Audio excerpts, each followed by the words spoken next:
قوة إلا بالله العلي العظيم.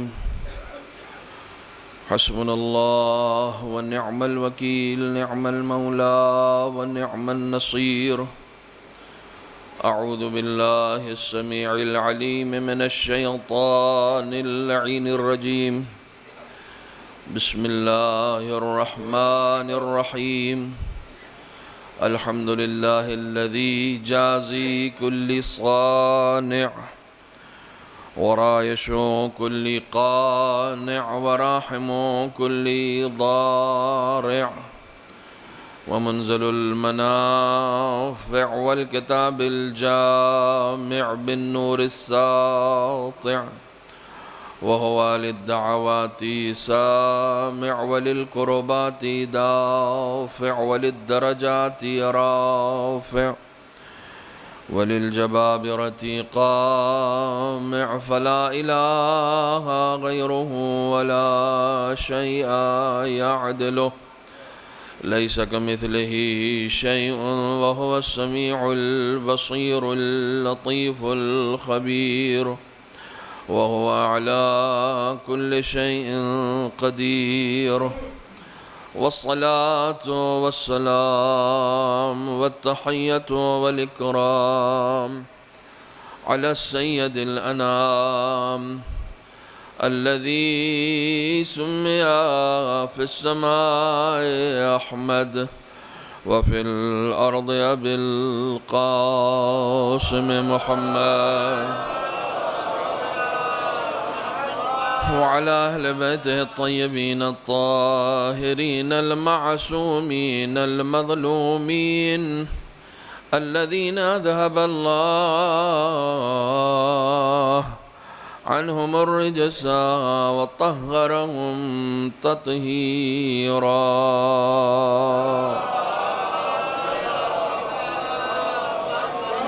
واللعنة الدائمة الباقية على أعدائهم وغاصب حقوقهم ومنكر فضائلهم أجمعين. أما بعد، فقد قال الله الحكيم في القرآن الكريم: بسم الله الرحمن الرحيم. يا أيها الذين آمنوا اذكروا الله ذكرا كثيرا.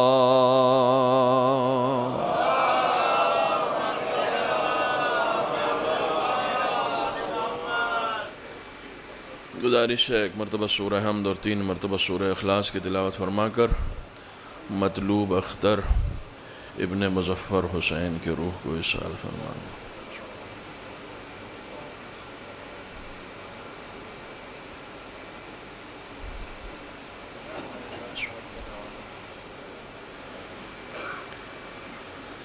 اللهم صل على محمد وعلى محمد وعجل فرجهم.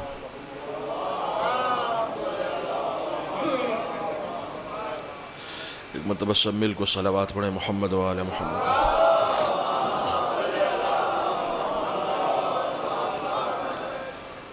برادران عزیز، مجلس ایصال ثواب ہے اور ایام عزائے حسینی ہے. یہ حسن اتفاق ہے کہ ایصال ثواب کا یہ سلسلہ امام حسین کے تصدق سے انہی کے مخصوص مہینے میں جب منعقد کیا جاتا ہے تو یقیناً ثواب دوبالا ہو جاتا ہے. میں ہمیشہ یہ عرض کرتا ہوں کہ ہم لوگ جن کے پاس سلیقہ فرش عزا ہے وہ میدان محشر میں اپنے کسی بھی عمل پر ناز نہیں کر سکتے ہیں. نہ ہمیں اپنی نمازوں پر بھروسہ ہے، نہ ہم اپنی عبادتوں پر ناز کر سکتے ہیں، نہ روزوں پر، نہ دیگر اعمال پر. ہمارا دنیا سے لے کر آخرت تک صرف ایک سہارا ہے جس کا نام حسین ہے، اور یقین جانیں کہ یہ ایک اتنا بڑا وسیلہ ہے، اتنا بڑا وسیلہ ہے کہ انبیاء بھی عزاداروں کے مقام و منصب کو رشک کی نگاہوں سے دیکھتے ہیں۔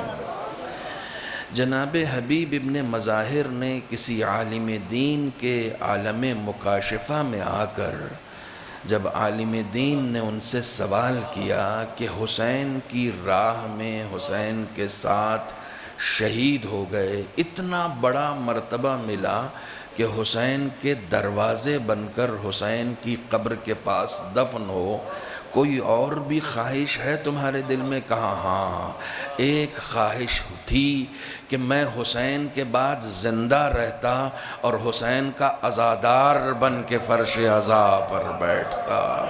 یہ مقام بہت بلند و بالا ہے، یہ منصب بہت بلند و بالا ہے۔ این سعادت بزور بازو نیست، اصل میں مسئلہ یہ ہے کہ جو نعمت آسانی سے مل جاتی ہے وہ اپنی قدر کھو دیتی ہے۔ بہت معذرت کے ساتھ عرض کر رہا ہوں، عزادار ہونے کی نعمت ہمیں اتنی آسانی سے ملی ہوئی ہے کہ ہم نے اس عزادار ہونے کی نعمت کی قدر کو کہیں نہ کہیں کھو دیا ہے۔ اے کاش صرف اس نعمت کی قدردانی ہو جائے کہ یہ کتنی بڑی دولت ہے جو خداوند عالم نے ہمارے لیے چنی ہے۔ ہر ایک آنکھ کو کیسے نصیب ہوں آنسو، چنی گئی ہے یہ دولت کسی کسی کے لیے۔ ہر ایک کو یہ آنسو نصیب نہیں ہوتے، ہر ایک کو یہ فرش عزا نصیب نہیں ہوتا۔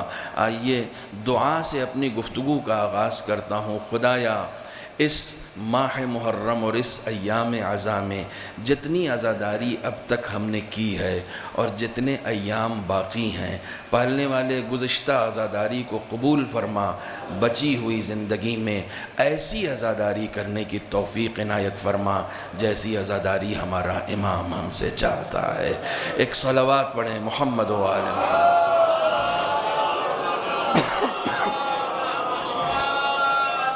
سورہ مبارک احزاب کی 41ویں آیت کو میں نے مطلع سخن کے طور پر آپ کے سامنے پیش کیا ہے۔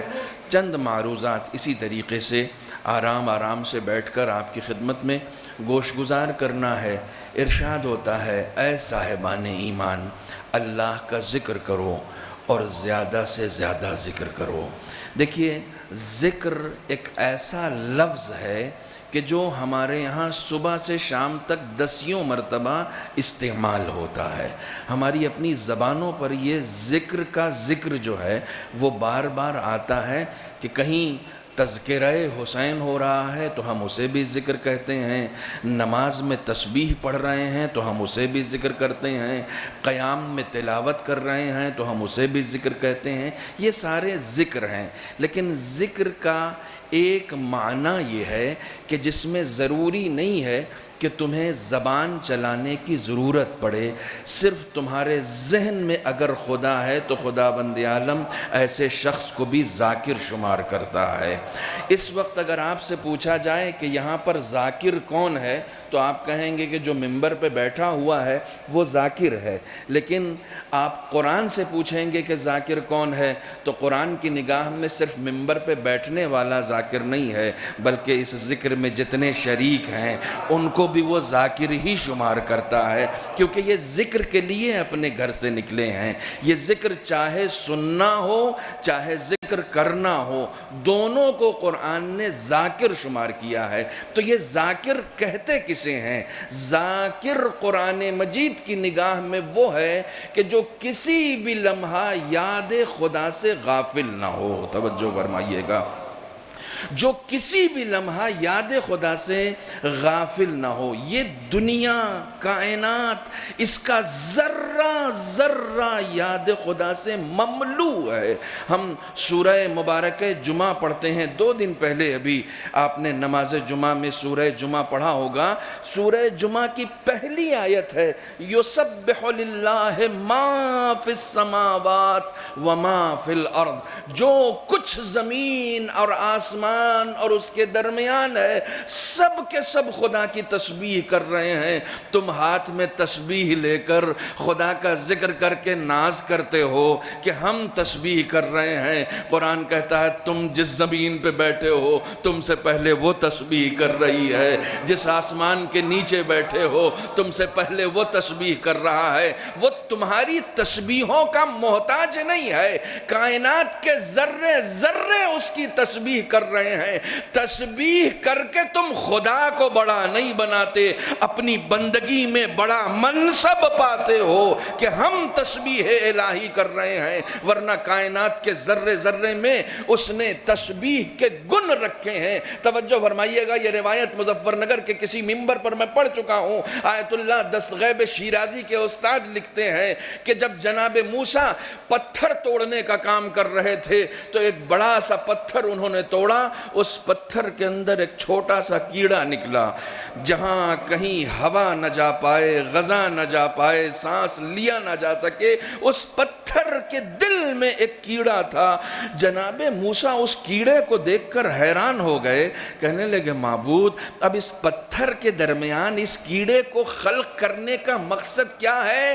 میری سمجھ میں نہیں آیا۔ خدا بند عالم نے جواب دیا، اے موسیٰ میں نے جب سے اس کیڑے کو خلق کیا ہے تب سے روز آنا یہ مجھ سے پوچھتا ہے انسانوں کو کیوں خلق کیا ہے؟ ہم تو تیری تسبیح کر رہے تھے، ہم تو تیری تقدیس کر رہے تھے، ہم تو تیرا ذکر کر رہے تھے، اس کو کیوں پیدا کر دیا جو تیرے ذکر سے اعراض کرتا ہے؟ صلوات بر محمد و آل محمد۔ یہ تو 2 رکعت نماز بھی پڑھتا ہے تو تیرے اوپر احسان جتا دیتا، معبود تو نے کہا تھا میں نے آ کے پڑھ لیا ہے، اب آگے تیری ذمہ داری ہے کہ تو میری دعا کو قبول کر۔ یہ 2 رکعت نماز پڑھ کے بھی تیرے اوپر احسان جتا دیتا ہے، جبکہ اگر میں یہ چاہتا ہوں کہ یہ ایک لمحہ بھی میری یاد سے غافل نہ ہو، حالانکہ اگر میں خدا ایک لمحے کے لیے بھی اس سے غافل ہو گیا تو یہ اپنا نام بتانے کے لائق بھی نہیں رہے گا، چونکہ میں اس کو یاد رکھے ہوا ہوں، اس لیے یہ یادوں میں ہے۔ ضروری نہیں ہے کہ یادوں میں رہنے کے لیے تم زندہ رہو،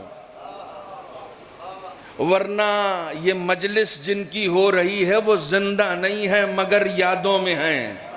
یادوں میں اس لیے ہیں کہ اس نے خدا کی یاد کو زندہ رکھا ہے۔ جو خدا کی یاد کو زندہ رکھتا ہے خدا اسے بھی زندہ رکھتا ہے۔ ایک صلوات بر محمد و آل محمد۔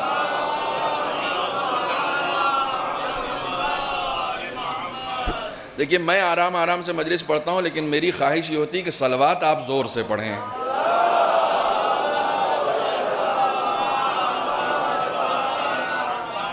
اصل چیز کیا ہے کہ خدا تمہیں یاد ہونا چاہیے۔ ممبر پہ بیٹھو تو خدا یاد رہے، مجلس منعقد کرو تو خدا یاد رہے۔ خدا یاد، یہ خدا کی یاد اتنی اہم ہے کہ امام علی نقی علیہ السلام کی خدمت میں سنو، جب ایک شخص گیا اور جانے کے بعد، یہ روایت میری اس پوری مجلس میں کہیں تھی نہیں اور ابھی آئی ہے، پہلے سے بتا دیتا ہوں، کہیں نہیں تھی ابھی آئی ہے۔ یہ یاد اتنی اہم ہے کہ امام کی خدمت میں جب شخص پہنچتا اور کہتا مولا معدے کی کچھ شکایت ہے، کھانا ہضم نہیں ہوتا ہے، تو امام نے کہا کھانے سے پہلے بسم اللہ کہا کرو۔ کہا مولا یہ ہو سکتا ہے کہ کوئی آپ کا چاہنے والا ہو، روایت اگر یہاں تک ہوتی تو تھوڑی سناتا، مولا یہ ہو سکتا ہے کوئی آپ کا چاہنے والا ہو اور کھانے پر بسم اللہ نہ کہے، یہ تو نہیں ہو سکتا نا، میں تو کہتا ہوں۔ کہا کہتے تو ہو لیکن دسترخوان پہ صرف ایک ہی کھانا تھوڑی ہوتا ہے۔ کہا ہاں دسترخوان پہ تو کئی طرح کے کھانے ہوتے ہیں۔ کہا ہر کھانے سے پہلے بسم اللہ کہا کرو۔ اب یہ شاید بعض لوگوں کے لیے ایک نئی روایت ہو، کھانے پہ اگر 10 طرح کی ڈشز ہیں تو تمہاری نگاہ بھی جاتی ہے، دل بھی کھنچتا ہے، تو میری یاد اس کھانے کو دیکھ کر کیوں نہیں آتی ہے؟ اس کھانے سے پہلے اس کا نام لے لو، اس کا نام لینے سے یہ ہوگا کہ جتنی نحوستیں ہوں گی وہ برطرف ہو جائیں گی، اور جتنی برکتیں ہوں گی وہ تمہارے جسم کا حصہ ہو جائیں گی۔ ایک صلوات پڑھیں محمد و آل محمد۔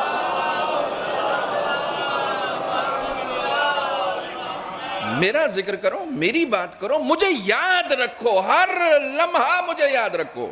اور یاد رکھنے کے لیے زبان چلانا ضروری نہیں ہے۔ یاد رکھنے، یہ دیکھیے، ذکر یا تو ذکر لسانی ہوتا ہے یا ذکر قلبی ہوتا ہے۔ یا تو آپ کو زبان سے ذکر کرنا ہوگا یا نہیں، آپ خدا کی یاد میں ہیں، یا ایک ذکر عملی ہوتا ہے۔ ایک چھوٹی سی تفسیر اس کی 2 منٹ میں سنا دوں اور اس کے بعد آگے بڑھوں۔ ذکر لسانی یہ ہے کہ ہاتھ میں تسبیح لے لی، اللہ اکبر اللہ اکبر اللہ اکبر، پڑھنا شروع کر دیا، یہ ذکر لسانی ہے۔ کئی مرتبہ نہ ہاتھ میں تسبیح ہے نہ زبان پہ اللہ اکبر ہے، تمہاری نگاہ کسی ایسی چیز پر پڑ گئی کہ جس سے اس کی قدرت کا شاہکار تم کو نظر آنے لگا، تم نے کہا اللہ اکبر۔ یہ زبان نے نہیں کہا تھا، یہ دل نے کہا تھا۔ یقین جانو اس زبان سے کہے ہوئے اللہ اکبر سے وہ دل میں سوچا ہوا اللہ اکبر بہت بڑا ہے، کیونکہ یہاں تم نے پورے وجود کے ساتھ اللہ اکبر کہا ہے۔ اب ایک ذکر ہے ذکر عملی، 2 ہو گئے، ذکر لسانی، ذکر قلبی، اور ایک ذکر ہے ذکر عملی۔ کسی نے تمہیں تشت میں سجا کر بہت ہی بہترین لذیذ کھانے کی چیز تمہارے حوالے کی جو تم کو بہت پسند ہے، لیکن دینے والا سود کا کاروبار کرتا تھا۔ تم نے کہا کھانے کا جی تو ہے، مگر میں چونکہ پہلے اللہ اکبر کہہ چکا ہوں اس لیے میں حرام کا نہیں کھا سکتا ہوں، اسے عملی ذکر کہا جاتا ہے۔ جب تم کہیں گناہ کرتے کرتے رک جاتے ہو صرف اس لیے کیونکہ تم نے اللہ اکبر کہہ دیا ہے، تو یہ عملی ذکر کہلاتا ہے۔ عملی ذکر قلبی ذکر سے بڑا ہوتا ہے، قلبی ذکر لسانی ذکر سے بڑا ہوتا ہے۔ یہاں تک آپ آ گئے۔ خداوند عالم کو شکوہ یہ ہے کہ تم کم سے کم نماز میں تو مجھے یاد کرو۔ بڑی عجیب و غریب بات ہو گئی، بڑی عجیب و غریب بات ہو گئی۔ خداوند عالم کو، اب قرآن پڑھنے جا رہا ہوں میں، ٹھیک ہے؟ جو لوگ مجھے سنتے رہتے ہیں وہ جانتے ہیں کہ مجھے خطابت نہیں آتی، میں قرآن پڑھنے جا رہا ہوں۔ خدا بندوں سے یہ شکوہ کرتا ہے کہ یہ جو نماز میں تم کھڑے ہوتے ہو اس میں تو کم سے کم مجھے یاد کیا کرو۔ اس کا مطلب یہ ہے کہ بندہ کہیں نہ کہیں نماز میں بھی خدا کو بھولے بیٹھا ہے، جبکہ نماز میں خدا کے علاوہ کس کا ذکر ہے آپ مجھے بتائیے؟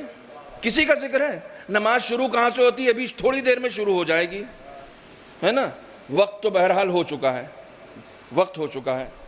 اے کاش ہمارے یہاں یہ سسٹم ہو جائے کہ ہم یا نماز کے بعد مجلس شروع کریں یا نماز تک ختم کر دیں۔ کاش یہ سسٹم ہو جائے، یہ بولا جائے گا، بار بار بولا جائے گا، بار بار سنا جائے گا، لیکن انشاءاللہ ایک نہ ایک دن اثر ہوگا۔ بولنا ہمارا کام ہے اور پہنچانا ہمارا کام ہے۔ یہ قرآن مجید کی آیت ہے، وَمَا عَلَيْنَا إِلَّا الْبَلَاغُ، ہمارے پاس ذمہ داری جو ہے وہ صرف پہنچانے کی ہے۔ انشاءاللہ ایک صلوات پڑھیں تاکہ ہمیں یہ عادت ہو جائے کہ ہم نماز کو پیش نظر رکھیں۔ خدا کہتا ہے نماز میں تو میرا ذکر کرو، اقم الصلاۃ، قرآن پڑھ رہا ہوں، لذکری، نماز میں میری بات کرو۔ یہ جو نماز پڑھ رہے ہو اس کو کم سے کم میرے ذکر کے لیے برپا کرو۔ نماز شروع کہاں سے ہوتی ہے؟ اذان سے۔ اذان شروع کہاں سے ہوتی ہے؟ اللہ اکبر۔ یہ اللہ اکبر میں خدا کے علاوہ کس کا ذکر ہے بھائی؟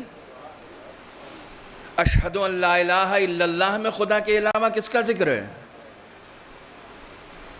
اشہد ان محمد الرسول اللہ میں خدا کے علاوہ کس کا ذکر ہے؟ محمد اللہ کے رسول ہیں۔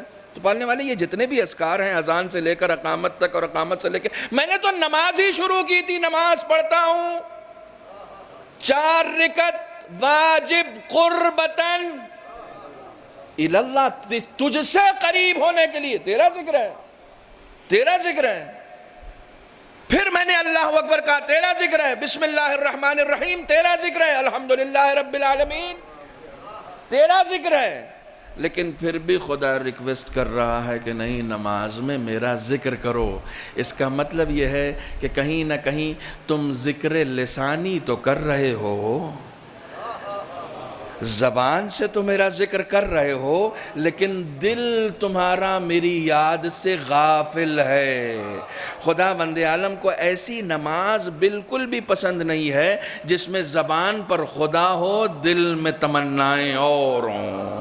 خدا بند عالم کو ایسی نمازیں پسند نہیں ہیں۔ افرائیتا، سورہ مبارکہ جاسیہ پڑھیے، افرائیتا من اتخذ الہہ ہوا، تم نے دیکھا اس کو کہ جس کے دل میں جتنی بھی خواہشیں، تمنائیں، آرزویں ہوتی ہیں، وہ سب کی سب صرف اس کی خواہشات نفس ہوتی ہیں، اس کے علاوہ کچھ ہوتا ہی نہیں ہے، اس کے علاوہ کچھ ہوتا ہی نہیں۔ ابھی رات کی مجلس میں نے گریٹر نوئیڈا میں ایک بات عرض کی، میرے خیال میں کل کی بات ہے، یہ ظاہر کل کی بات یہ ہے کہ ہمارا امام ہم سے کیا چاہتا ہے اور ہم اپنے امام سے کیا چاہتے ہیں۔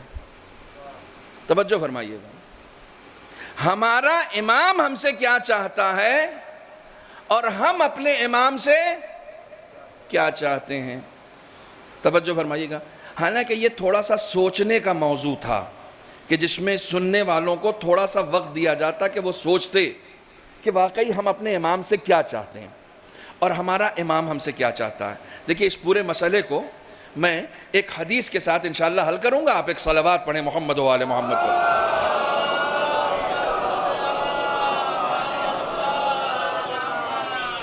اگر کسی کے پاس امام زمانہ کا کوئی نائب آ جائے، توجہ، اللہم صلی علی محمد و آل محمد، امام زمانہ کے نواب اربعہ سب کو معلوم ہے، ٹھیک ہے، وہ غیبت صغریٰ کے تھے۔ اب غیبت کبریٰ میں جتنے نائب ہیں وہ خاص نہیں ہیں، عام ہیں۔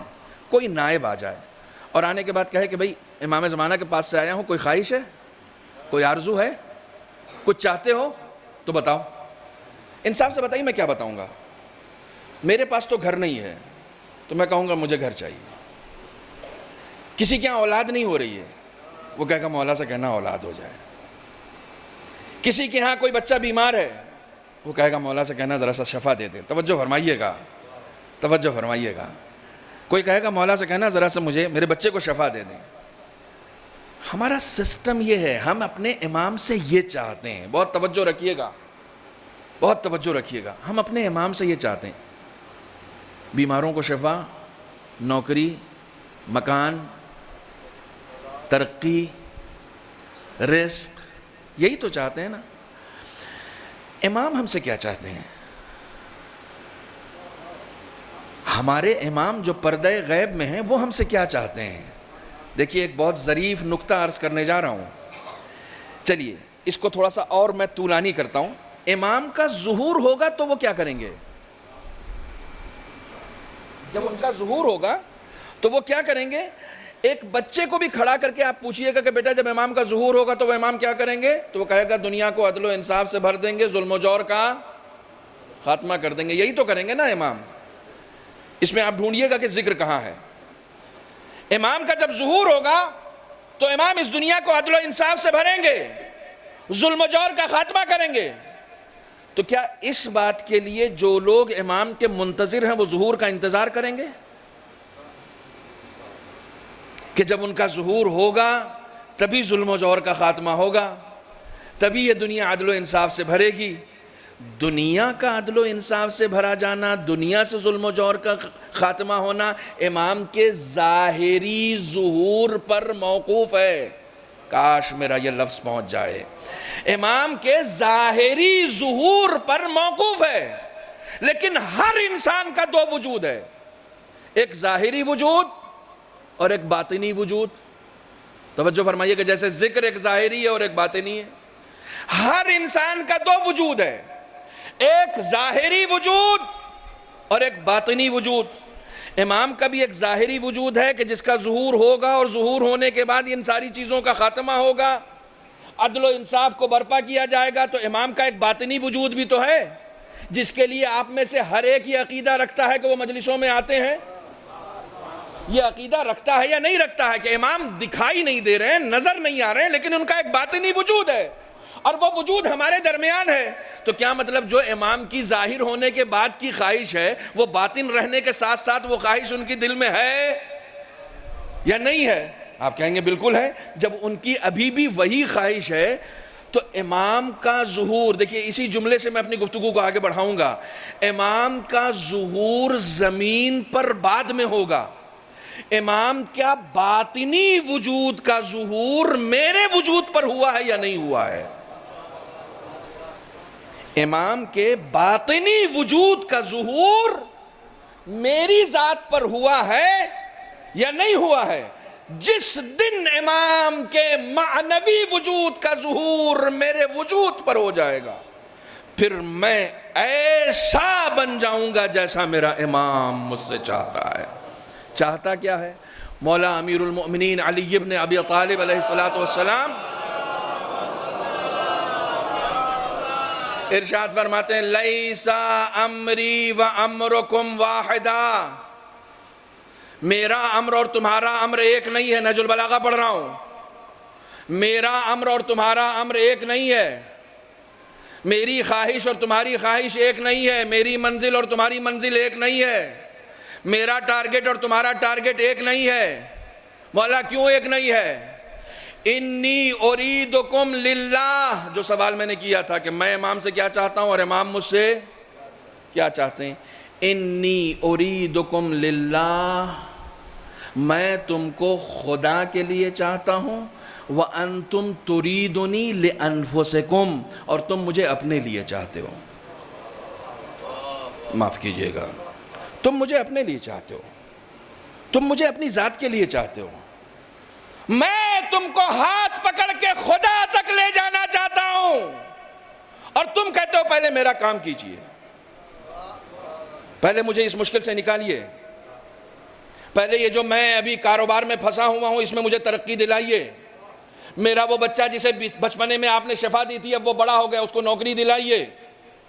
معاف کیجئے گا، یہ علی کا قول ہے، خطیب کی خطابت نہیں ہے.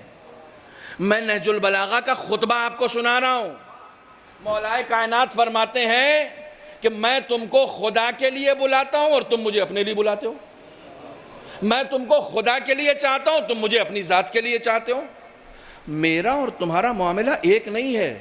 جس دن ایک ہو جائے گا نا اس دن ہم جماعت بن کے خدا کی بارگاہ میں حاضر ہوں گے. معاف کیجئے گا، جس دن یہ ایک ہو جائے گا. یہ بات میں اس لیے عرض کر رہا ہوں نا، یہ بات اس لیے عرض کر رہا ہوں کہ وہ جو یاد خدا کا اسٹرکچر ہم کو دیا گیا ہے وہ کہیں نہ کہیں اتنا ڈیمیج ہو چکا ہے، اتنا ڈیمیج ہو چکا ہے کہ ہم آج کی ڈیٹ میں جہاں پر اتنی ساری علامتیں ظہور کی ظاہر ہو چکی ہیں، اتنی ساری، پھر بھی وہ انتظار کی لذت کو محسوس نہیں کر رہے ہیں جو کرنا چاہیے تھا.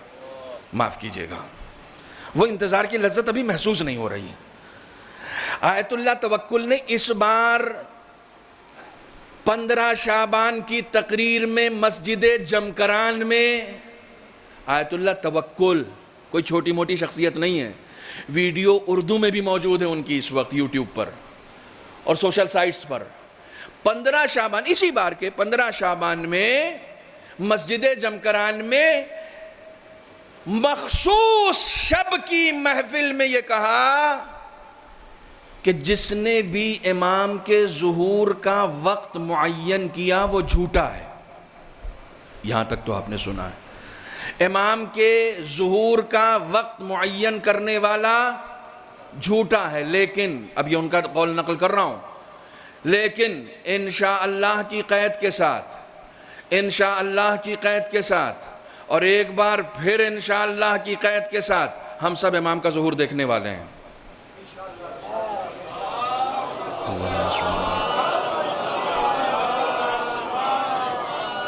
ہم سب امام کا ظہور دیکھنے والے ہیں انشاءاللہ. یہ انشاءاللہ ضرور کہیے، ہم سب امام کا ظہور دیکھنے والے. آپ ذرا تصور کیجئے کہ آنے والے جمعے کو امام آنے والے ہیں. تصور کیجئے آنے والا جمعہ امام کے ظہور کا دن ہے. یہ تصور، اس تصور کے ساتھ ایک ہفتہ جینے کی کوشش کیجئے. اس تصور کے ساتھ ایک ہفتہ جینے کی کوشش کیجئے کہ اگلا جمعہ امام کے ظہور کا دن ہے. آیت اللہ شیخ انصاری سے پوچھا گیا کہ اگر آپ اگلے ہفتے مر جائیں تو؟ کہنے کہ تو کیا؟ تو کچھ نہیں کہا آپ کو پتا چلے کہ اگلے جمعے کو آپ مرنے والے ہیں تو آپ کیا کریں گے؟ کچھ نہیں کروں گا. کہا کچھ نہیں کریں گے, تیاری نہیں کریں گے. کہا جب سے شعور کے عالم میں آیا ہوں مرنے ہی کی تیاری کر رہا ہوں. مرنے کی تیاری وہ کرے جو نہ کر چکا ہو, ظہور کی تیاری وہ کرے جو نہ کر چکا ہو. نہ کر چکا ہو وہ کرے. ہم تیار ہیں, ہم ریڈی ہیں ظہور کے لیے, ہم کمر بستہ ہیں, ہم نے توبہ کر لی ہے, ہم امام کو سلام کرنے کے لائق بن چکے ہیں, ہم امام کے حضور میں جا کر کھڑے ہونے کے قابل ہو چکے ہیں, ہم نے توبہ کر لی ہے, ہم نے اپنے آپ کو ذکر خدا سے سجا رکھا ہے, ہمارے ذہن ہمارے کام و دہن امام سید سجاد علیہ السلام صحیفہ سجادیہ میں اللہم صلی علی محمد و آل محمد کو فرماتے ہیں الہی اذقنی بحلاوت ذکرک. پالنے والے ہر وقت میرے کام و دہن کو اپنے ذکر سے تر رکھ. ہر وقت آنکھیں تیرے ذکر میں مشغول ہوں, زبان تیرے ذکر میں مشغول ہو, کان تیرے ذکر میں مشغول ہوں, تیری یاد سے غافل نہ ہو, تیری یاد سے ایک لمحے کے لیے غافل نہ ہو. اس نے دیکھیے قرآن مجید میں ارشاد ومن اعرض عن ذکری فإن له معیشتا ضنکا. کئی مرتبہ ہم لوگ اپنی فائنینشلی پرابلم کی بھی وجہ کو نہیں سمجھ پاتے ہیں, معاف کیجئے گا. کئی مرتبہ ہم لوگ اپنی زندگی میں جو سختیاں آتی ہیں نا, پریشانیاں آتی ہیں, اس کی وجہ بھی نہیں سمجھ پاتے ہیں. قرآن کہتا ہے جس نے بھی میرے ذکر سے اعراض کیا, جس نے بھی میرے ذکر سے اعراض کیا میں اس کی زندگی تنگ کر دوں گا. یہ قرآن ہے. آپ کہیں گے فرعون کو تو اتنی اچھی زندگی ملی ہے. قرآن فرعون نہیں پڑھتا ہے, یہ قرآن جو لوگ پڑھتے ہیں ان کے لیے اس میں پیغام ہے. فَإِنَّ لَهُ مَعِيشَةً ضَنْكَا. ہم اس کی زندگی کو سخت کر دیں گے. البتہ جب آپ اس کی تفسیر میں جائیں گے نا تو اس کی تفسیر بڑی طولانی ہے. اس کی تفسیر بڑی طولانی ہے. زندگی اتنی ہی نہیں ہے جتنی دکھ رہی ہے. زندگی تو قبر میں بھی ہے, زندگی تو برزخ میں بھی ہے, زندگی تو محشر میں بھی ہے. جو میرے ذکر سے اعراض کرے گا ہم اس کی زندگی کو سخت کر دیں گے. قرآن ہے وَنَحْشُرُهُ يَوْمَ الْقِيَامَةِ أَعْمَى. اور جب قیامت میں اٹھائیں گے تو اندھا اٹھائیں گے. قَالَ رَبِّ لِمَا حَشَرْتَنِي أَعْمَى. اور جب میدان محشر آئے گا تو وہ شخص آئے گا اور آنے کے بعد کہے گا کہ مجھے اندھا کیوں اٹھایا, مجھے اندھا کیوں اٹھایا. وَقَدْ كُنْتُ بَصِيرًا. پالنے والے میں تو دیکھ سکتا تھا نا, مجھے اندھا کیوں اٹھایا. خدا کہے گا قَالَ كَذَلِكَ. سنیے, قَالَ كَذَلِكَ, ایسا ہی ہوتا ہے. أَتَتْكَ آيَاتُهَا فَنَسِيتَهَا وَكَذَلِكَ الْيَوْمَ تُنْسَى. دنیا میں نے تجھے اپنی نشانیاں دکھائی تھی, تو مجھے بھول گیا تھا, آخرت میں تجھے بھول گیا ہوں. صلوات بر محمد و آل محمد. ایک مرتبہ اور مل جل کے صلوات پڑھیں محمد و آل محمد.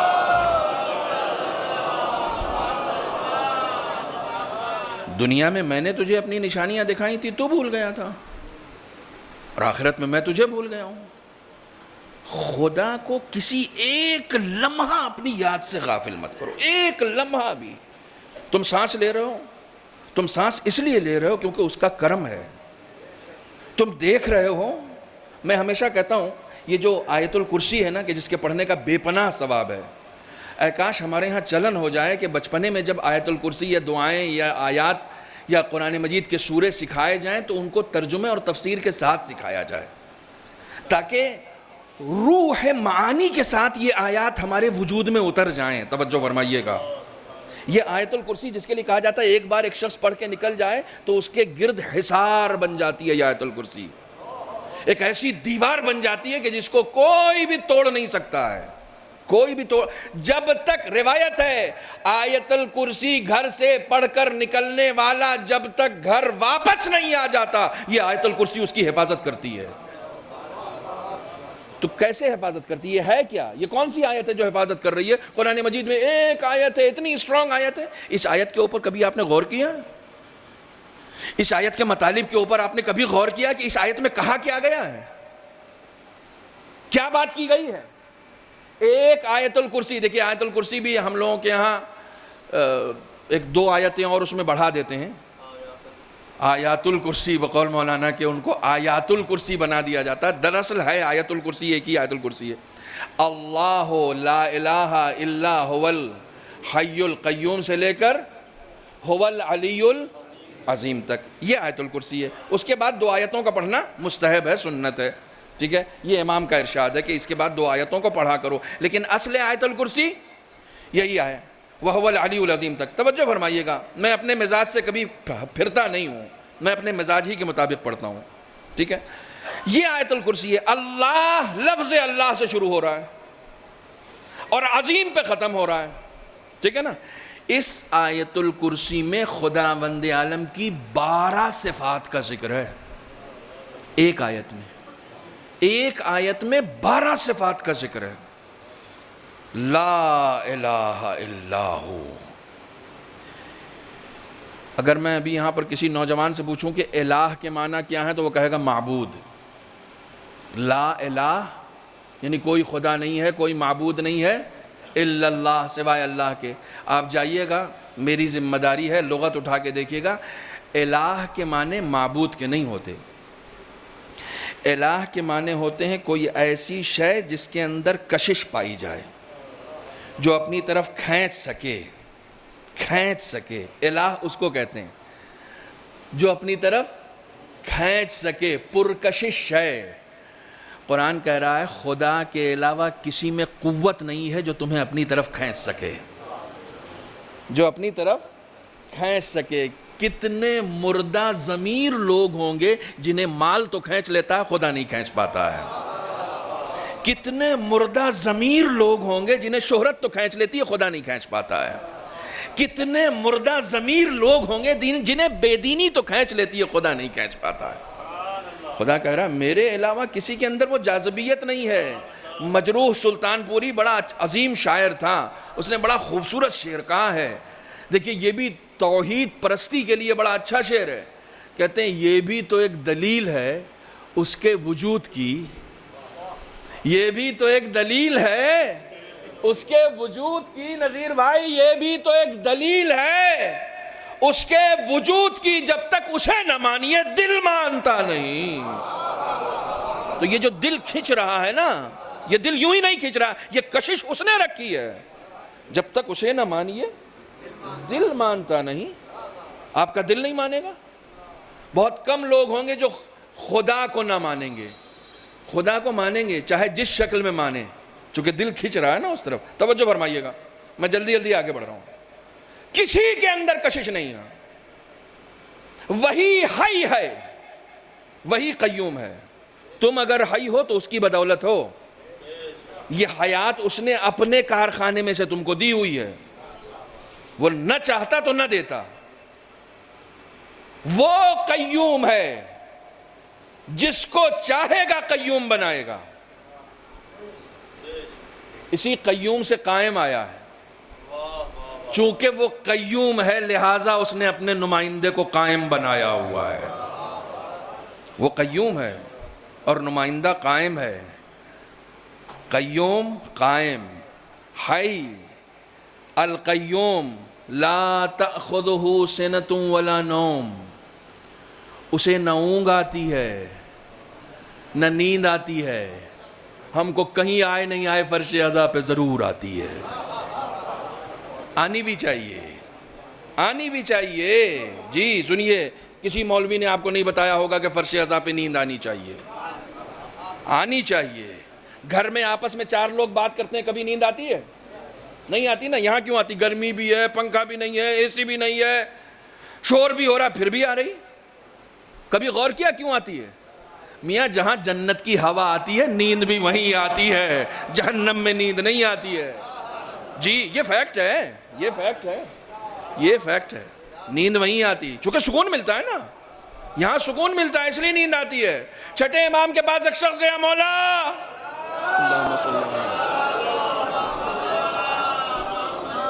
صبح قدر میں گیا، صبح قدر میں یعنی ایک شب قدر ہوتی ہے، ایک صبح قدر ہوتی ہے۔ ہم لوگ صبح قدر کی قدر کھو بیٹھے ہیں۔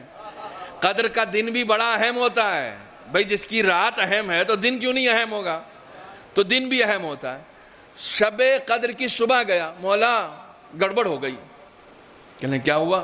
کہا رات وضو کر کے مصلی پر بیٹھا، کتاب لے کے بیٹھا، اعمال کروں گا، 100 رکعت نماز پڑھوں گا، وظائف انجام دوں گا، لیکن پتہ نہیں کب نیند آ گئی، بس ہو گیا۔ تو امام نے کہا رکو، اس کا نامہ اعمال نکالا، کہنے کہ لیکن تمہاری تو پوری رات عبادت میں گزری ہوئی ہے، تمہاری تو پوری رات ہے۔ کہا مولا لیکن میں سو گیا تھا۔ کہا چونکہ عبادت کے ارادے سے بیٹھے تھے اس لیے خدا نیتوں کا جاننے والا ہے۔ فرش ازا پہ کوئی سونے نہیں آتا، نیند آ جاتی ہے، وہ مجلس سننے آتا ہے، اس کا شمار مجلس سننے والوں میں ہی ہوگا۔ صلوات بر محمد و آل محمد۔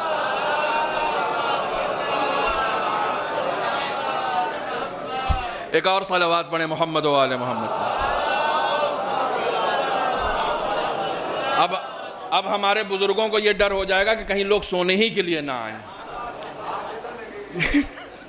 ایک صلوات اور پڑھیں وہاں۔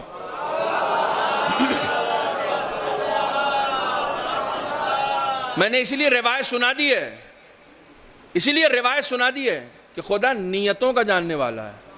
سونے والوں کا عبادت میں نہیں لکھا جائے گا، جن کو نیند آ گئی، ارادے سے مجلس سننے کے آئے ہیں، نیند آ گئی، یہ اتفاقی ہے۔ یہ عہد جناب آدم نے لیا تھا۔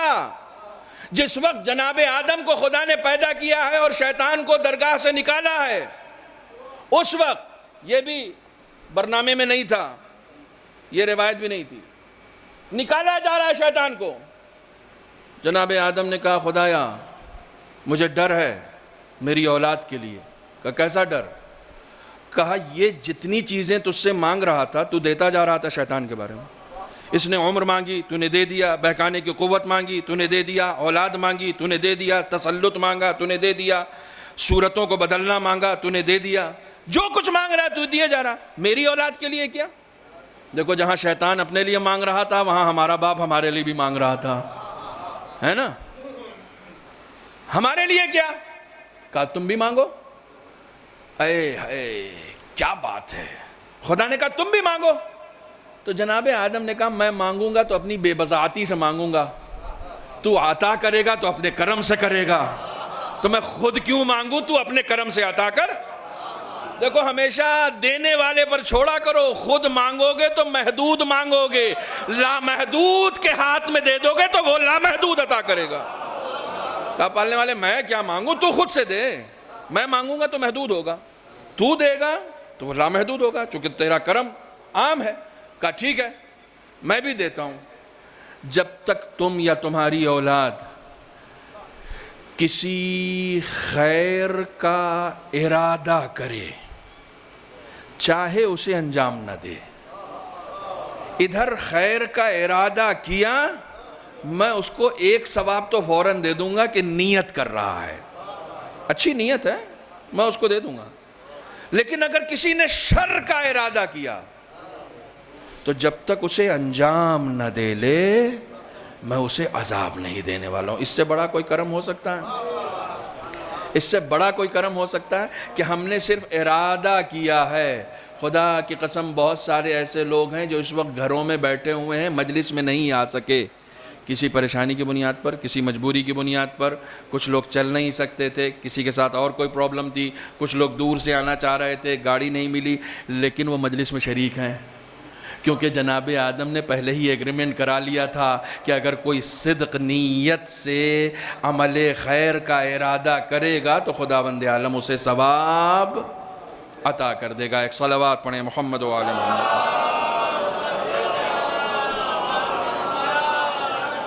ایک مرتبہ اور مل جل کے صلوات پڑھیں محمد و آل محمد۔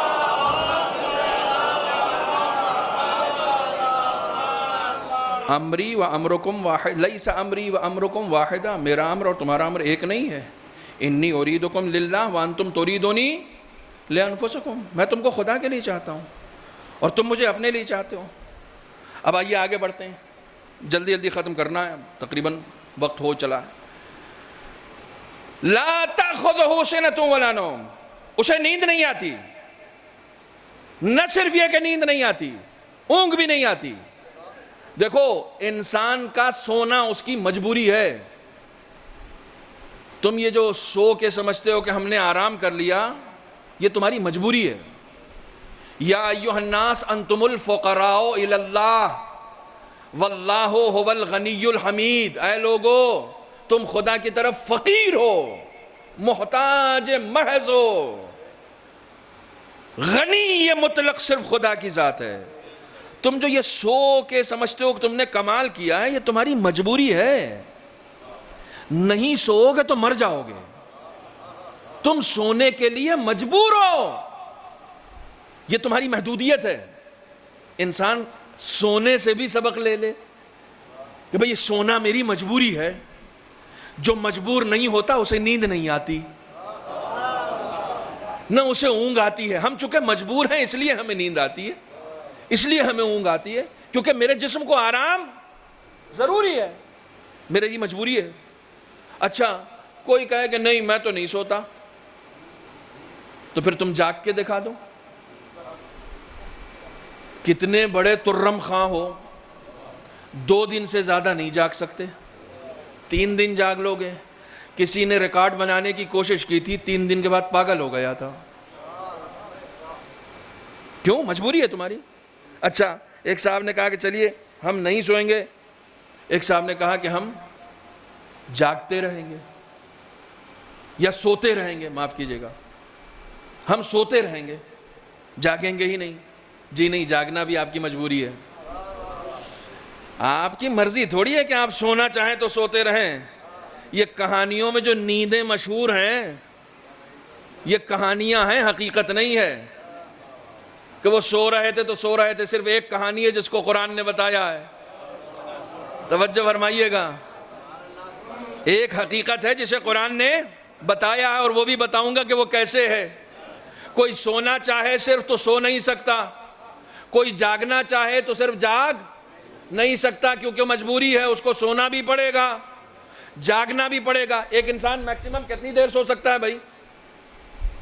بہت زیادہ تیر مارے گا، تھکا ہوا ہوگا، جلوس سے آیا ہوگا تو 10 گھنٹے سو جائے گا، اس سے زیادہ تو نہیں۔ اس 10 گھنٹے میں بھی بیچ میں ایک آدھ بار اور اٹھ جائے گا وہ، اس سے زیادہ تو نہیں سو سکتا نا، اس سے زیادہ نہیں سو سکتا۔ کیوں؟ اس لیے کہ تم اپنے لیے سو رہے ہو۔ توجہ فرمائیے گا، تم اپنے لیے سو رہے ہو۔ تم کبھی خدا کے لیے سو کے دیکھو، جب تم خدا کے لیے سو گے نا تو 300 سال تک سلا دے گا، بیچ میں ایک بار بھی آنکھ نہیں کھلے گی، اور جب اٹھو گے 300 سال کے بعد تو اتنے فریش اٹھو گے کہ جیسے 6 گھنٹے میں اٹھے ہو۔ کیوں؟ خدا کے لیے جب تم سوتے ہو تو سونے میں وہ تھکنے بھی نہیں دیتا ہے، چونکہ اپنے لیے سوتے ہو نا، اپنے لیے سوتے ہو۔ خدا کے لیے سونے کا لطف یا اصحاب کہف کو آیا ہے یا مولا کائنات کو آیا ہے۔ ایک 300 سال تک سویا ہے اور ایک پوری رات ایسے سویا ہے کہ فوراً اٹھنے کے بعد کہا آج ایسا سویا کہ پوری زندگی نہیں سویا تھا۔ اور کمال یہ ہے کہ تلواروں کے سائے میں سویا، تلواروں کے سائے میں سونے والا کہہ رہا کہ ایسا سویا۔ کیوں؟ کیونکہ خدا کے لیے سوئے تھے۔ خدا کے لیے سونے میں لطفی یہی ہے۔ اور کمال یہ ہے، اب یہ آپ کی بصیرت کے حوالے جملہ کہہ رہا ہوں، کمال یہ ہے کہ پوری زندگی میں صرف ایک بار جس نے اپنے سونے کے لیے کہا ہے کہ آج ایسا سویا کہ پوری زندگی نہیں سویا تھا، اس کے بارے میں مشہور ہے کہ وہ سوتا نہیں ہے۔ علی رات بھر جاگتے ہیں، علی پوری رات عبادت کرتے ہیں، وہ رات ان کا جاگنا مشہور ہے۔ تم نہیں جاگ سکتے۔ کوئی خدا کے لیے جاگنا چاہے گا تو جاگ لے گا، کوئی خدا کے لیے سونا چاہے گا تو سو لے گا۔ خدا کے لیے یہ سونا بھی ذکر ہے، جاگنا بھی ذکر ہے۔ لہو ما فی السماوات و ما فی الارض، جو کچھ زمین و آسمان میں ہے سب اس کا ہے، بس سب اس کا ہے، ہمارا کچھ نہیں ہے۔ یہ ایک تفصیلی بیان میں دے چکا ہوں، لیکن صرف اشارہ کر کے گزر جاؤں گا۔ ہمارا کچھ نہیں ہے۔ مومن کی علامتوں میں سے ایک علامت امام جعفر صادق علیہ السلام نے یہ بتائی ہے کہ مومن اپنے مال کو اپنا نہیں سمجھتا ہے. تمہارے پاس اپنا کچھ نہیں ہے, کچھ بھی اپنا نہیں ہے. جو کچھ ہے سب خدا کا ہے. جو کچھ ہے, جو کچھ تمہارے پاس ہے سب خدا کا ہے. تمہارا اپنا کچھ نہیں ہے. خدا کی قسم جس دن یہ خو ہمارے اندر آ جائے گی کہ میرے پاس جو کچھ ہے سب خدا کا ہے, اس دن راہ خدا میں دینے سے کوئی کترائے گا نہیں. کہ جب میرا ہے ہی نہیں تو پھر راہ خدا میں جس کا ہے اس کی راہ میں چلا جائے گا. جس کا ہے اس کی راہ میں چلا. جب میرا ہے ہی نہیں. ہمارے یہاں ساری مشکل یہ ہوتی ہے کہ ہم اپنے مال کو اپنا سمجھتے ہیں کہ میرا ہے, اور ایسی جگہ انویسٹ کرتے ہیں کہ جہاں پر ڈبل ہو کے ملے, ہے نا. بعض لوگوں نے ہمارے یہاں کی مشہور جو انشورنس کمپنی ہے جس کا دعویٰ یہ ہوتا ہے کہ زندگی کے ساتھ بھی اور زندگی کے بعد بھی, اس میں جا کے انویسٹ کرتے ہیں. حالانکہ زندگی کے بعد کبھی اس نے اس کو نہیں دیا. جس نے انویسٹ کیا ہے آج تک اس کو اس نے زندگی کے بعد نہیں دے ہی نہیں سکتی. وہ جھوٹا نہ رہا ہے کہ زندگی کے ساتھ بھی اور زندگی کے بعد وہ آپ کے بچوں کو تو دے سکتی ہے, آپ کو نہیں دے سکتی ہے. خدا کی قسم رسول اسلام جو شریعت کا پلان لے کر آئے ہیں, اس پلان میں جو انویسٹمنٹ بتائے گئے ہیں اس انویسٹمنٹ میں خوبی یہ ہے کہ زندگی کے بعد بھی آپ ہی کو ملتا ہے, کسی اور کو نہیں ملتا ہے. صلوات بر محمد و آل محمد. بس وقت چونکہ بہت زیادہ ہو چکا ہے اس لیے میں بہت زیادہ آپ کا وقت نہیں لینا چاہتا ہوں. خداوند عالم کی اس عبادت کی خصوصیت یہ ہے, ذکر کی اس کی خصوصیت یہ ہے کہ کسی بھی عبادت کے بارے میں اس نے نہیں کہا کہ تم میرے لیے نماز پڑھو میں تمہارے لیے نماز پڑھوں گا, تم میرے لیے روزہ رکھو میں تمہارے لیے روزہ رکھوں گا. کسی بھی عبادت کے لیے کہا ہے کہ تم میرے لیے روزہ رکھو میں تمہارے لیے رکھتا ہوں. لیکن ذکر ایک ایسی عبادت ہے کہ اس نے کہا فَاذْكُرُونِي أُذْكُرْكُمْ, تم میرا ذکر کرو میں تمہارا ذکر کرتا ہوں. نہیں, لفظوں کو بدلوں, تم مجھے یاد رکھو میں تمہیں یاد رکھتا ہوں. یہ جو آج آپ نے مجلس برپا کی ہے, اس مجلس میں ذکر سید الشہداء کیوں لکھا ہے؟ کہ یہ جو مجلس منعقد ہوگی بعنوان ذکر سید الشہداء کیوں منعقد ہوگی؟ کیونکہ سید الشہداء نے خدا کے ذکر کے لیے خود کو فنا کر دیا تھا. خدا نے ان کے ذکر کے لیے اس طریقے سے ان کے ذکر کو قائم کر دیا کہ سن 61 ہجری کے بعد سے مسلسل جہاں کہیں خدا کے نام پہ فرض بچھایا جاتا ہے ذکر حسین کا کیا جاتا ہے. کیوں کیا جاتا ہے؟ انہوں نے خدا کا ذکر کیا, خدا نے ان کے ذکر کو زندہ رکھا, خدا نے ان کے ذکر کو زندہ رکھا. اور ایک بات اور بتاؤں, نہ صرف یہ کہ زندہ رکھتا ہے, رسول اسلام کے لیے خداوند عالم نے یہ ارشاد فرمایا کہ وَرَفَعْنَا لَكَ ذِكْرَكَ, ہم نے آپ کے ذکر کو بلند کر دیا. رسول نے اپنی زندگی میں کیا کیا تھا؟ رسول نے اپنی زندگی میں کلمہ حق کو بلند کیا تھا, لا الہ الا اللہ کو بلند کیا تھا. خداوند عالم نے انعام دیا, تم میرے ذکر کو بلند کرو میں تمہارے ذکر کو بلند کروں گا, تم مجھے یاد رکھو میں تمہیں یاد رکھوں گا. خدا کی قسم یہ خداوند عالم کا اصول ہے, وہ آپ کے لیے بھی ہے ہمارے لیے بھی ہے. تم چاہتے ہو تمہارا ذکر بلند رہے, تم خدا کا ذکر کرو, تم خدا کو یاد رکھو. تم چاہتے ہو خدا تمہیں یاد رکھے تو تم خدا کو یاد رکھو. مجھے سب سے زیادہ ضرورت, یہ اس سلسلے کا آخری جملہ ہے, مجھے سب سے زیادہ ضرورت کہاں ہے کہ خدا مجھے یاد رکھے؟ پریشانیوں میں, تنگ دستیوں میں, قسم پرسیوں میں, ہے نا. خدا مجھے یاد رکھے تو مجھے خدا کو کب یاد رکھنا ہوگا؟ خوشیوں میں, خوشحالیوں میں, فراخی میں, رزق کی فراوانی میں.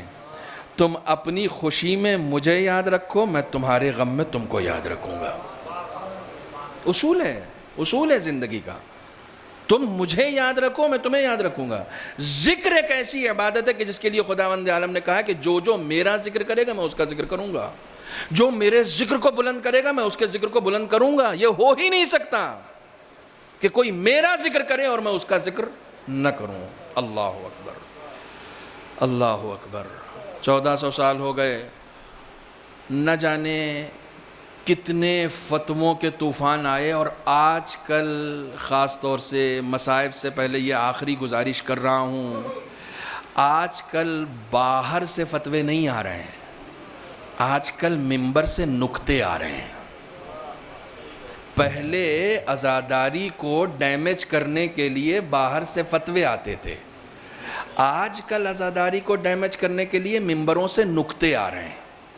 دیکھیے، میں ہمیشہ ایک بات کہتا ہوں، شیطان جب بہکاتا ہے نا تو مسجد کے باہر کھڑا ہو کے بے نمازی بن کے نہیں بہکاتا، اے نماز پڑھنے نہیں جاؤ گے، کالر پکڑ لے۔ اگر کوئی باہر کھڑا ہو کے ایک نمازی کو نماز پڑھنے سے روکے نا تو نمازی اس کا کالر پکڑ کے تماچا بھی مارے گا اور مسجد میں نماز پڑھنے بھی جائے گا، کیونکہ پتہ چل گیا نا کہ یہ دشمن ہے، میری نماز کا دشمن ہے، ذکر خدا کا دشمن ہے، یاد الہی کا دشمن ہے۔ یہ شیطان جب بہکانا چاہے گا تو اس نمازی سے بڑا نمازی بن کے بہکائے گا، بڑا نمازی بن کے بہکائے گا، تبھی تو بہکا پائے گا نا، بے نمازی بن کے نہیں بہکا پائے گا۔ چنانچہ بہت زیادہ الرٹ رہنے کی ضرورت ہے۔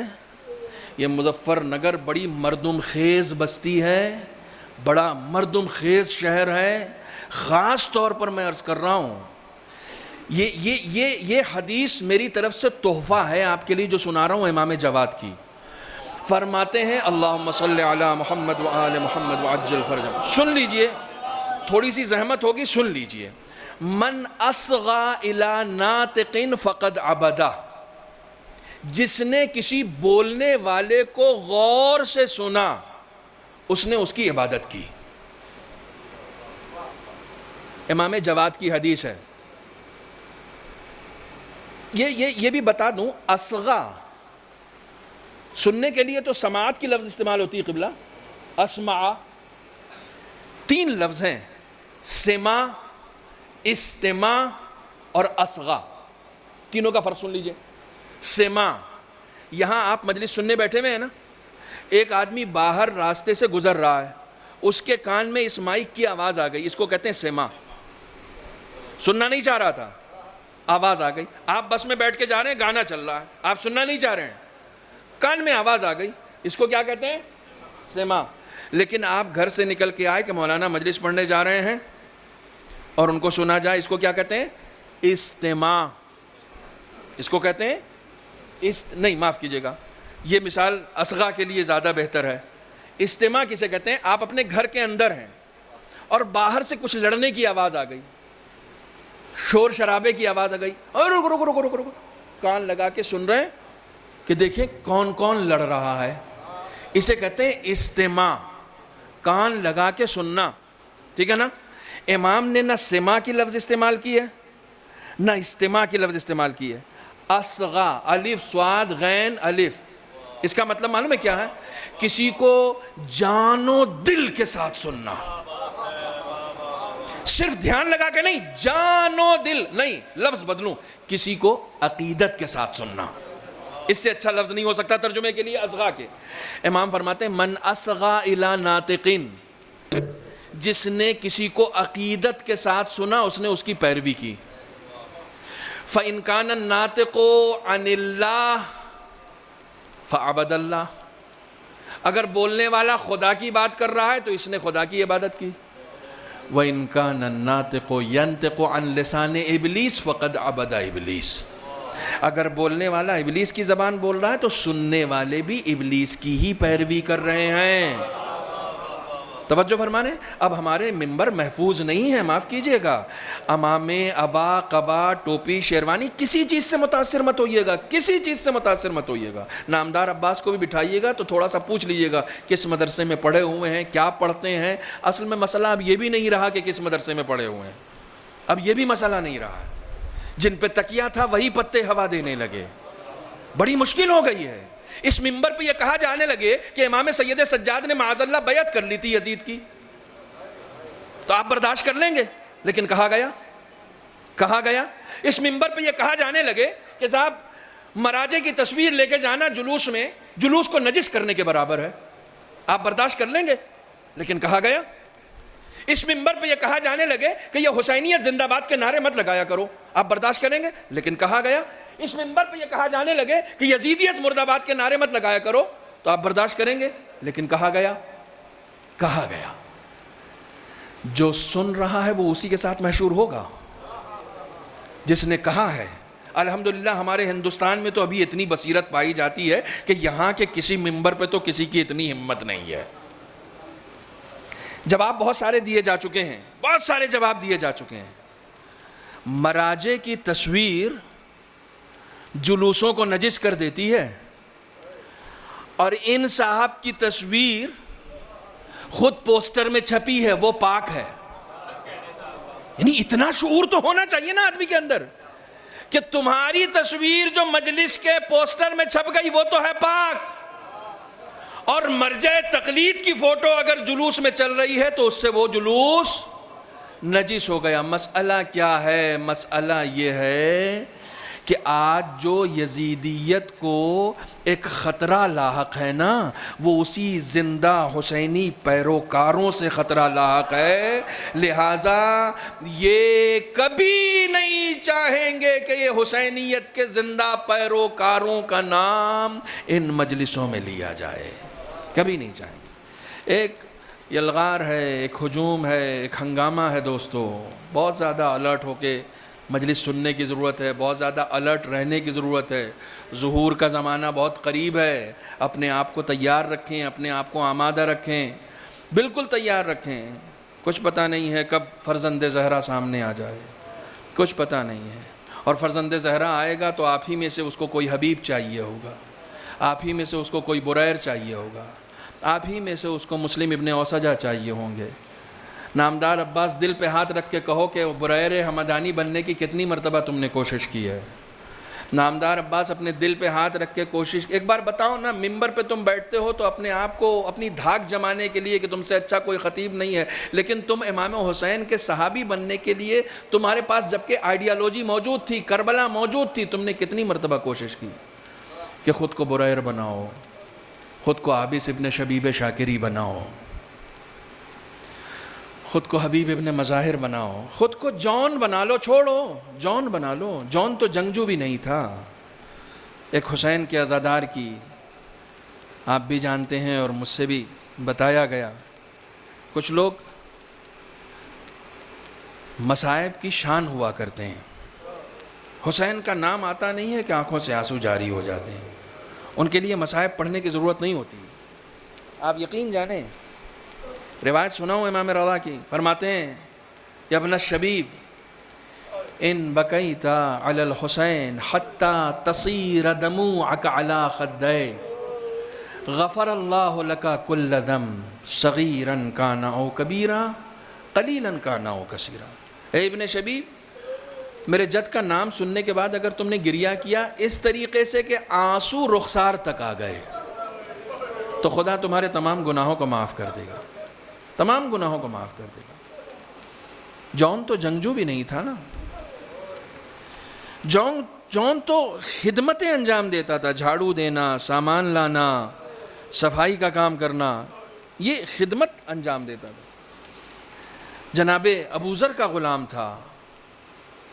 بزرگ جانتے ہیں تاریخ کربلا میں جہاں تک میرا مطالعہ ہے سب سے بوڑھے مجاہد کا نام جون ہے، حبیب ابن مظاہر سے بھی بوڑھے ہیں۔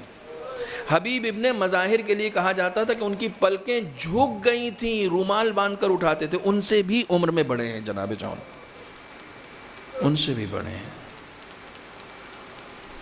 جناب ابوذر کے غلام تھے، جناب ابوذر نے رسول خدا کو دے دیا، رسول خدا سے مولا کائنات تک آئے، پھر امام حسن، پھر امام حسین۔ ایک تاریخ ہے خدمت کی ابوذر کی، ایک تاریخ ہے۔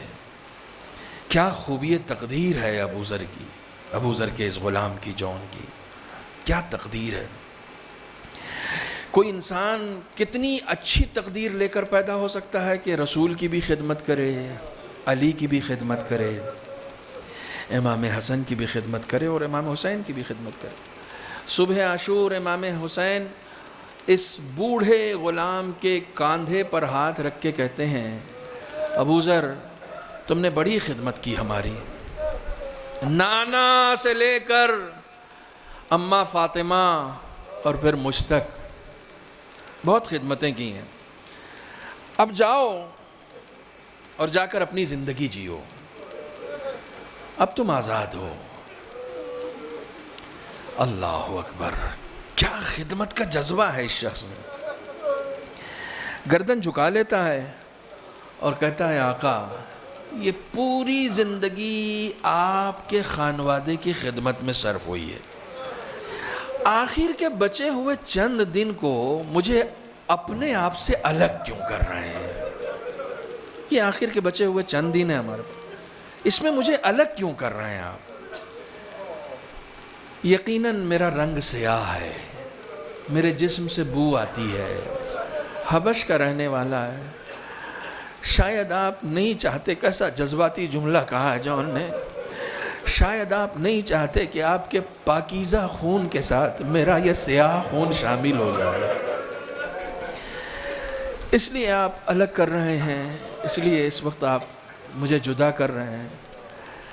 پتہ ہے امام حسین نے گلے سے لگا لیا، جان کو گلے سے لگا لیا، اور نہ صرف یہ کہ گلے سے لگایا، روایت کا ذمہ دار میں ہوں، وہیں کھڑے کھڑے یہ کہا جان قیامت تک تمہارے جسم سے خوشبو آئے گی.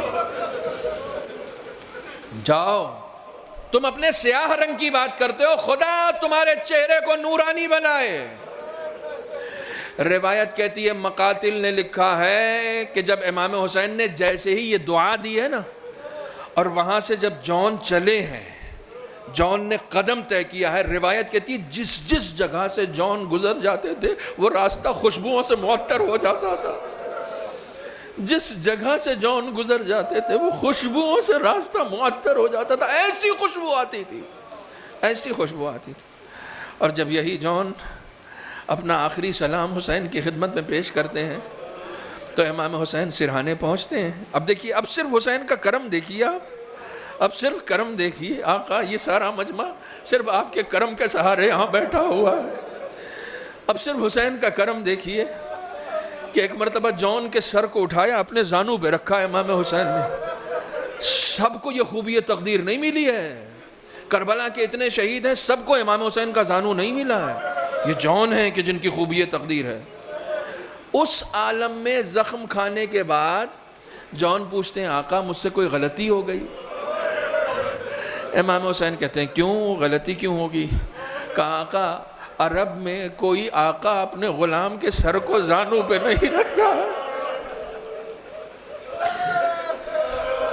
کوئی اپنے غلام کے سر کو زانوں پہ نہیں رکھتا ہے. کیا مجھ سے کوئی خطا ہو گئی ہے؟ آقا مجھے یہ سر زمین پہ رکھنے دیں.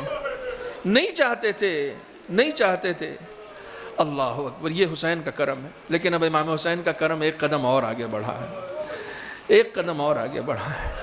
امام نے نہ صرف یہ کہ جب جان نے سر ہٹا لیا تو پھر سے جان کا سر اٹھایا، زانوں پہ رکھا. اب امام کا قدم اور آگے بڑھا، کرم اور آگے بڑھا. امام نے اپنا رخسار جان کے رخسار پہ رکھ دیا. کیسا کریم آقا ہے، اپنا رخسار جان کے رخسار پر رکھ دیا اور کہا جان جاؤ، اب میرے نانا تمہیں اپنے ہاتھوں سے سیراب کریں گے، میرے بابا تمہیں اپنے ہاتھوں سے سیراب کریں گے. ہاں آزادارو، بس ایک مصیبت، صرف ایک مصیبت آپ کو سنانا ہے. ایک ایسا کریم امام جو اپنے غلاموں پر بھی اتنا مہربان ہو، جو اپنے دشمنوں پر بھی اتنا مہربان ہو، اس کے اوپر کس قدر ظلم ڈھایا جا سکتا ہے، اس کے اوپر کس قدر اس کو ستایا جا سکتا ہے. صرف ایک روایت سن لیجئے منتہی الاعمال کی. کہتے ہیں کہ جب امام شہید ہو گئے تو اس وقت پسر سعد نے یہ حکم دیا کہ گھوڑے تیار کیے جائیں تاکہ لاشوں کو پامال کیا جا سکے. 10 گھوڑے آمادہ کیے گئے ان لاشوں کو پامال کرنے کے لیے. 10 گھوڑے. آپ جانتے ہیں سواری کے گھوڑے الگ ہوتے تھے، سامان ڈھونے کے گھوڑے الگ ہوتے تھے، لیکن جو گھوڑے لاشوں کے پامال کرنے کے لیے استعمال کیے جاتے ہیں نا، وہ گھوڑے الگ ہوتے تھے. ان کے پاؤں چوڑے ہوتے تھے، وہ بھاری بھرکم ہوا کرتے تھے. اس طرح کے 10 گھوڑے آمادہ کیے گئے، لاشوں کو پامال کیا گیا. بس آخری فقرہ سن لو، میں نے مجلس ختم کی. لاشوں کو پامال کیا گیا. لاشوں کو پامال کرنے کے بعد ایک شخص پسر سعد کے پاس جاتا ہے، کہتا ہے الجائزہ، الجائزہ، مجھے انعام دو، مجھے انعام و اکرام دو. سب سب سے زیادہ انعام و اکرام کا میں مستحق ہوں۔ پسر سعد کہتا کیوں تجھے سب سے زیادہ انعام کیوں ملے؟ کہا میں نے حسین کے لاشے کو ایسے پامال کیا ہے کہ اگر حسین کی ماں بھی دیکھ لے تو پہچان نہیں سکتی۔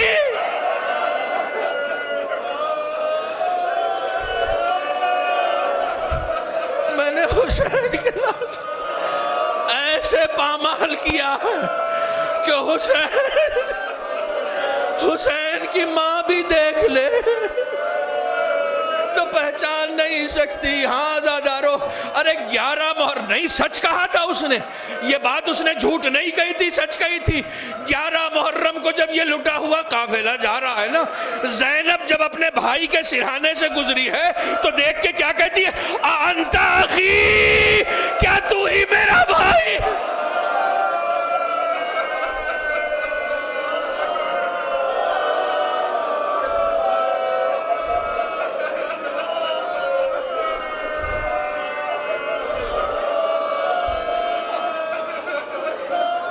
اِنَّا لِلَّهِ